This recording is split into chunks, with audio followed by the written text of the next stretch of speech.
Hello மக்களே 2025ல Netflix சைட்லேருந்து release ஆன ஒரு ஆக்ஷன் அண்ட் அட்வென்ச்சர் கலந்த மூவி தான் இந்த ட்ரோல் 2. இந்த மூவியோட ரிவ்யூ தான் பார்க்க போகிறோம். இந்த மூவியோட ஃபர்ஸ்ட் ஸ்டோரி என்னன்றதை பார்த்துடலாம். தூங்கிட்டு இருக்கிற ஒரு ட்ரோலை கவர்மெண்ட் கண்டுபிடிக்கிறாங்க. அப்படி கண்டுபிடிச்சதுக்கப்புறம் அந்த ட்ரோலை பற்றி நிறைய ரிசர்ச் பண்ணி நம்ம கற்றுக்கலாம் அப்படின்னு நினைக்கிறாங்க. அப்படி இருக்கும்போது அந்த ட்ரோலை பற்றி நிறைய ரிசர்ச் பண்ணிட்டு இருக்கிறாங்க. அந்த சமயத்தில் நம்ம ஹீரோயினை கூப்பிட்றாங்க. ஹீரோயினை கூப்பிட்டு உன்னோட ஹெல்ப் எங்களுக்கு வேணும் அப்படின்னு சொல்லிட்டு கவர்மெண்ட் சொல்கிறாங்க.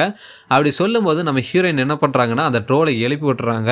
இப்படி அந்த ட்ரோல் ஆனது எந்திரிச்சதுக்கு அப்புறம் தன்னையும் தன்னோட ட்ரோல் இனத்தையும் அழிச்ச மக்களை வந்து பழிவாங்கணும்னு சொல்லிட்டு அந்த இடத்துல இருந்து, அதாவது அந்த ரிசர்ச் ஃபெசிலிட்டிலேருந்து நகர ஆரம்பிக்குது. நகர்ந்து அது ஒரு சிட்டியை நோக்கி போக ஆரம்பிக்குது. இப்படி போகும்போது இந்த ட்ரோலை எப்படி தடுத்தாங்க, அந்த ட்ரோலை அழிக்கிறாங்களா இல்லையா, அந்த ட்ரோலை தடுத்து நிறுத்துறதுக்கு என்னென்ன விஷயங்கள்லாம் பண்ணுறாங்க அப்படின்ற மாதிரி தான் இந்த மூவியானது கொண்டு போயிருப்பாங்க.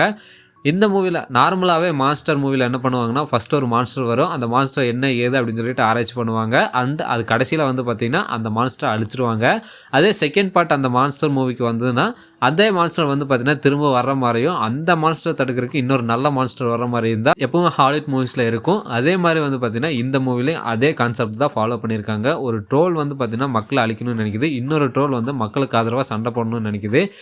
இப்படி இந்த 2 ட்ரோலுக்கு இடையில நடக்கிற சண்டைகளில் எந்த ட்ரோல் ஜெயிச்சது, அதாவது நல்ல ட்ரோலா இல்லை கெட்ட ட்ரோலா அப்படின்ற மாதிரி தான் இந்த மூவியில் காட்டியிருப்பாங்க. இந்த மூவியானது நீங்கள் பார்க்கலாமா வேணாமான்னு கேட்டிங்கன்னா, ட்ரோல் மூவியை ஃபஸ்ட் பார்ட் பார்த்துட்டு உங்களுக்கு ஓரளவுக்கு பிடிச்சிருந்தது, நல்லா தான் இருந்ததுன்னு நினச்சிங்கன்னா கண்டிப்பாக செகண்ட் பார்ட் ட்ரை பண்ணி பாருங்கள். இந்த பார்ட்டும் அதே மாதிரி தான் கொண்டு போயிருப்பாங்க. கொஞ்சம் எமோஷ்னல் அண்ட் கொஞ்சம் ஆக்ஷன், 2 ட்ரோல் சண்டை போடுற மாதிரியான காட்சிகள் அப்படின்னு சொல்லிட்டு அங்கங்கே வந்து பார்த்திங்கன்னா நல்லா தான் இருக்கும். மூவியானது எங்கேயுமே போர் அடிக்கிற மாதிரி தெரியல. கொஞ்சம் இடையில மட்டும் எனக்கு லைட்டாக போர் அடிக்கிற மாதிரி கொஞ்சம் ஃபீல் ஆச்சு. மற்றபடி எனக்கு இந்த மூவியை வந்து ஒன் டைம் பார்க்கறதுக்கு ஏற்ற மூவியாக தான் இருந்தது. உங்களுக்கு எப்படி இருந்தது அப்படின்றத கமெண்ட்டில் சொல்லிட்டு போங்க.